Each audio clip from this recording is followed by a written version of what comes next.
Why did you go into journalism? Oh, I was working in the California State Legislature as a budget analyst, and I was very frustrated with my ability to affect events and also to explain to people whom I knew what was really going on there.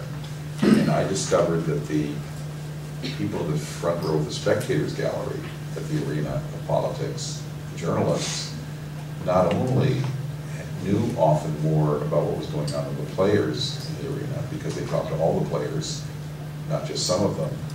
They also had the ability to communicate to people outside the stadium and in the upper stands of the spectators gallery what was going on. And if they did a good enough job of that, they could actually influence and shape for the better what was going on in the arena of politics and government.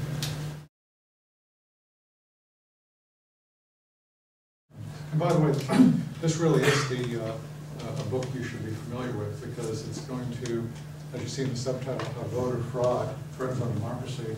I mean, we dodged a bullet last night. In New Jersey, there was some speculation that this. But there was a lot of fraud in New Jersey. There just wasn't enough to affect the outcome. Right. Absentee votes are the new way that voter fraudsters work because an absentee ballot, remember, is given to you through the mail and it's outside of the purview of government officials. You can do almost anything with an absentee ballot. You can steal it from someone's mailbox and vote it for them. You can have a spouse or employer or a union threaten you or intimidate you into voting a certain way, and they can watch you fill out the ballot so they can guarantee that you did it the way they wanted. You can send in an absentee ballot form for someone who's dead or someone who doesn't exist, and you can get an absentee ballot delivered. You can go door to door in some states and convince people to vote absentee on their doorstep, and then deliver the ballot for them. So absentee ballots, I think, as much as we like convenience voting, I think that they carry real peril with them.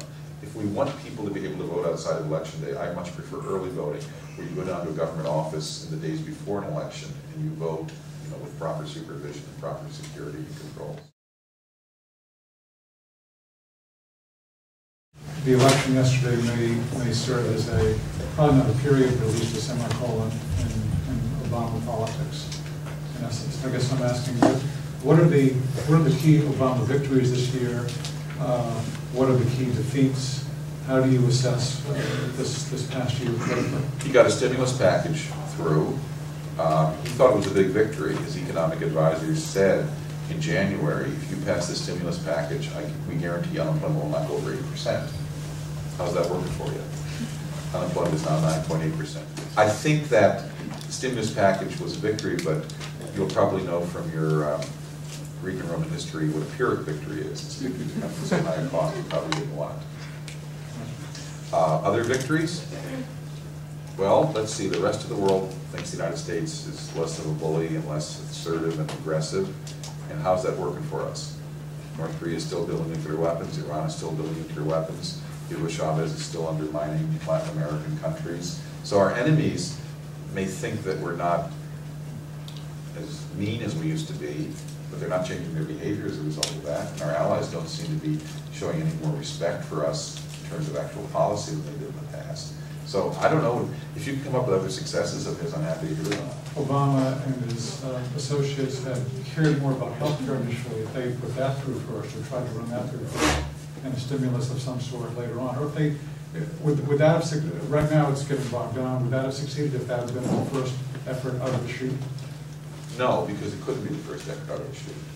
The reason it couldn't be is they had to do something to address the economic crisis. Okay. You can sell health care on many, many fronts. You can't sell it as a campaign or a program that will get you a job for you. If you're about to lose your job, you've lost your job. You can try to claim that it reduces the deficit, even though it doesn't, but you can't claim it's going to get someone a job, unless it's a government bureaucrat running the healthcare system. Okay, that would not matter. So they had to do something.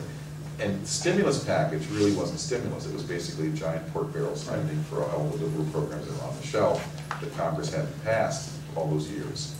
So it was the bribe that you had to give Congress in order to get them to try to pass other things. So first the bribe, and then you try to collect on the bribe by saying, well, I gave you all the stimulus money for your district and all these earmarks for pork barrel projects. Now you've got to help me out. Well, the House did pass cap and trade. The Senate is apparently going to kill cap and trade. We haven't gotten card check, which is the end of secret elections. Healthcare, it's very much in doubt. I don't think we're going to see a bill this year. So again, I don't see the successes.